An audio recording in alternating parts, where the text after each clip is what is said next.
Saya gitu. Ibu Gebi sudah berapa lama di industri asuransi? Udah 3. Sudah 13 tahun. Oh banyak ya. Ini utama untuk diri saya sendiri. Klaim untuk diri saya sendiri. Jadi di sini bukan hanya nasabah aja, tapi untuk diri sendiri kan namanya sakit kan nggak dibilang oh kalau agent itu enggak. Ya kan, tapi semuanya itu pasti bisa kena resiko. Namanya resiko sakit itu nggak ada yang tahu. Saya waktu itu klaim cancer CA ovarium 2015. Saya waktu itu buka polis pada saat saya jadi agent 2010. Berarti 5 tahun dong.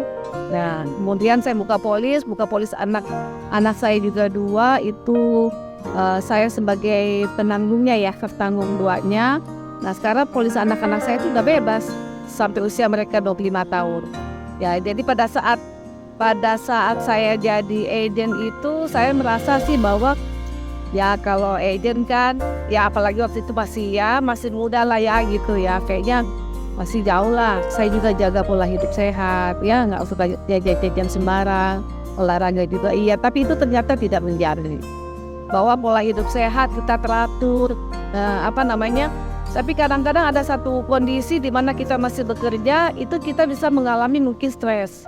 Nah, stres itu kan tidak tahu apa penyebabnya kemudian hari kan. Nah, tahun 2015 tepatnya di bulan April tuh tanggal tuh. Saya ingat banget ya, karena itu adalah satu momen yang nggak pernah bisa saya lupakan ya, di mana saya divonis bahwa saya kena CA ovarium stadium 1C gitu. Nah ya biar bagaimana kalau dulu kan orang kalau sakit kritis demam berdarah dulu mungkin orang masih ketakutan ya, tapi sekarang namanya cancer orang langsung punya pikiran hidup gua berapa lama lagi. Nah tapi sebenarnya orang itu berpikiran begini ya, dia udah sakit, dia akan berpikiran begini, gimana dengan biayanya, gimana dengan pengobatannya. Cancer itu kan membutuhkan jangka waktu yang lama, bukan yang cepat ya kayak lipes jadi itu. Nah untungnya pada saat itu saya coba berpikir begini sih, oh saya kerja di dunia insurance, di sini saya membuktikan bahwa siapa saja bisa kena ya. Tapi dari sisi pengobatan saya mau sehat, saya tidak perlu pusing dengan biaya saya karena semuanya itu kan saya udah kerja perlu. Nah disinilah saya merasakan ya, jadi kalau saya ngurus klaim nasabah kan nasabah yang ngerasain ya kan, saya bersyukur bisa membantu. Tapi pada saat saya klaim sendiri, saya sebagai nasabah, saya juga sebagai agent, saya bisa mengurus sendiri bahwa memang ternyata pentingnya insurans itu sangat luar biasa. Kalau seandainya saya nggak punya, namanya cancer ada biaya kemo ya. Saya saja sampai sekarang masih pemeriksaan loh, 6 bulan sekali. Itu harus dipantau. Gitu. Nah, tapi kan dengan manfaat yang saya ambil dari itu ada manfaat sakit kritis. Toh siapa sih yang bilang kalau cancer itu ntar lagi kayaknya mau meninggal gitu ya. Tapi kan enggak, sampai sekarang saya masih berdiri di sini. Mungkin ya dikasih tunjuk jalannya ya, bahwa saya di sini, saya membantu diri saya sendiri, berarti saya juga harus membantu orang lain. Nah begitu loh, jadi ya bukan klaimnya orang lain aja ya, tapi klaim saya sendiri. Jadi klaim rumah sakit ya, pastinya ya saya dibayarin kan.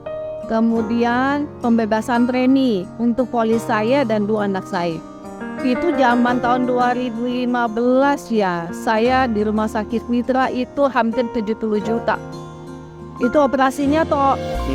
Nah itu kan harus di kemo segala macam. Tapi memang saya tidak kemo, ya ada aja jalannya ya. Kalau kita berserah sama yang di atas ada aja jalannya. Nah kemudian uang sakit kritis saya itu gak lama kok. Nah uang sakit kritis itu keluar ya kan, ini sih bisa pakai untuk apa aja. Berapa besar Bu itu? Waktu itu ya makanya ya kadang-kadang kita itu menyesali. Kalau saya tahu ya tapi kan nggak ada penyesalan ya kadang-kadang. Waktu itu keluar 600 juta. Jadi selain rumah sakit di cover sama kartu rumah sakit, Ibu juga menerima uang santunan sakit kritis dari Ibu ya? Itu lunasin cicilan mobil saya loh. Ya kan? Jadi saya nggak pusing lagi dong. Ya kan? Ada kan orang kalau makanya di situ saya ngerasain loh, itu manfaatnya luar biasa. Ada orang kan Kalau sakit, dia akan merasakan memikirkan biayanya. Kalau punya cicilan, dia akan memberikan cicilannya. Orang sakit tuh utamakan kesehatannya dulu dong. Terus gimana dengan cicilannya? Nah, tapi dengan saya begitu keluar ya, itu saya langsung loh lunasin cicilan saya. Siapa yang tahu ya, saya melunasin cicilan saya lewat, memang saya dikasih sakit, tapi saya nggak jadi masalah.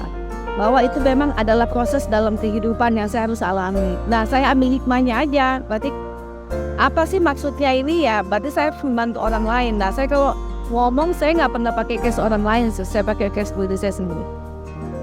Terus anak-anak saya bebas loh. Bebas apa Bu maksudnya? Bayaran preminya ditanggung oleh Prudential sampai mereka 25 tahun. Premi saya juga, asuransi saya kan juga bebas sampai usia saya 75 tahun. Oh, nah Pru kan nggak minta kembali, kan nggak bilang, Gaby kamu udah sehat nih, udah bisa kerja lagi. Kan dia nggak peduli. Karena itu tadi, karena ibu terkena sakit yang tadi ya. Jadi yang penting sesuai semua prosedurnya, SOP-nya semuanya sama, dokumennya lengkap, percaya kok. Terus itu nggak akan pernah ingkar janji kalau saya bilang. Jadi kalau di sana-sana banyak yang bilang asuransi menipu, ya enggak, karena saya ngalamin sendiri. Pesan saya ya, insurans itu penting banget. Ya, kadang-kadang banyak orang menyepelekan. Ya, mereka lebih mau beli tanah, beli tas, atau pergi jalan-jalan. Tapi pada saat kita sakit, itu rumah sakit nggak minta itu. Karena rumah sakit itu hanya minta begini, ibu mau bayarnya pakai apa? Asuransi atau cash? Itu loh, selalu.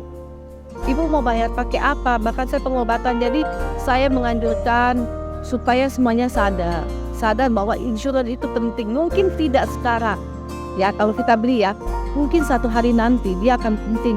Dia penting, dia akan bekerja. Makanya saya bilang, dia memang sebuah buku ya, berupa buku polis. Kita kadang-kadang simpan di laci, tapi pada satu saat kalau kita terkena resiko, itu dia akan bekerja untuk kita.